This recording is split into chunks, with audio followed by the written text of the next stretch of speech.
qui bébé na maboko ko mwana na ya kinani et biloko sur la bouton mutu apesa kama za Nzambe amen amen mutu apesa kama za Nzambe na kosema ke bisikozwa bien-aimé kokosa kisabozwi biloko nyonso mokiti ekosa na valeur ya mokiti soki Nzambe ye mokozwa c'est-à-dire amona d'abord na makambo nyonso ya mosala mokili mutu nde azalaka na valeur likolo ya mituka likolo ya baor na moma nyongo tosangani na pongolelo bien-aimé obanda komite na kati ya motema etango lelo liboso na Nzambe eza moleki ozomona moto abokili konima maso mpona eloko mais eloko ba amen amen un jour nazomona mwasi ya Marcelo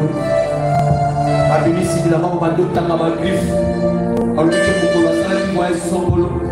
asombaki basangoli ebitu oyo biloko ezotikala bato mosusu nde bazozoya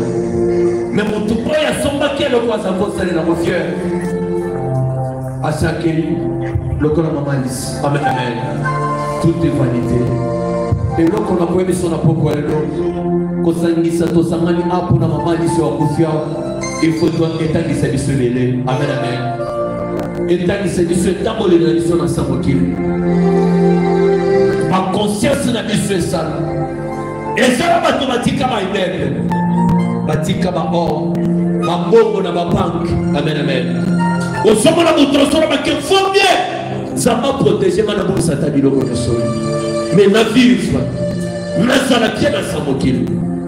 tika misiko zwa amen amen na poko lelo etangiso likambo moko yakayeba ke tokokufa en tant que papa yete il faut tokufa en tant que bana na Nzambe parce que soki moto okufi en tant que mwana na Nzambe bien-aimé molimo na yo kofanda na kimia tika sa papa ngola yo et oza les autres pepa te okokenda na kadiable ya okoma esprit na mowuku te tika sa papa ngola yo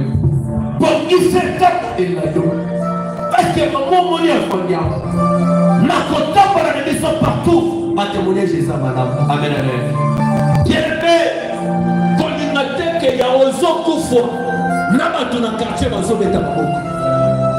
bato osalaka na bango mosala balobiki atopemi ya na femi ofandi bato balobiki peut-être tozalaki ata po tobuka manga ya kolia tolia boli azalaki olinga te me atiki manga bien-aimé nazakunda te amen amen mais problème yanga na na poko lelo toyebaki tega lelo tokosangana mpona mama alisi mais eloko ezosepelisa ngai même nga motu na telemi awa naza na témoignage malamu mpona mama wana amen amen mama sociale mama boto na mama wana na yebeli peut-être yo amen amen natikala komona ata na problème na motu te amen amen mais yango nde nakoloba ke malgré tokolela tokobaloka tomimwaki me nayebi ke akufi lokola bapaya te amen amen aza na tolo ya abrahamu mokolo jugement ekoya nayebi ke mama alisi akobatala lolo nayebi ke bisika azwami molimo na ye eza kopema na kimia parce que aza mosali na Nzambe servante de Dieu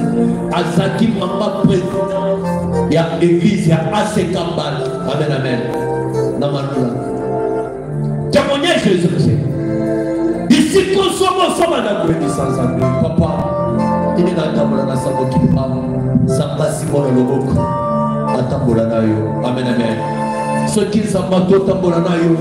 okokwei na mitambo ya diable te okokwei na maboko ya bandoki te okokwei na maboko ya banganga te okokwei na maboko ya batamoni na molili te Faut kotombe na maboko na Nzambe ke kotombe na maboko ya diable yo moto ozala na vivant ozona espérer lokola ngai nde misiko okozomoka ya koloba ke papa atake natambola na mokili zala ngai simanga na loboko ata mokolo koka na mokano na se mokili awa nakufa lokola bapaya te amen amen misiko ozwa bezomanda kotala monene na Nzambe likolo vila yo maman lisi akufi lokola chrétien akufi en tant que servante de Dieu bana na ye mobali na ye bazalaki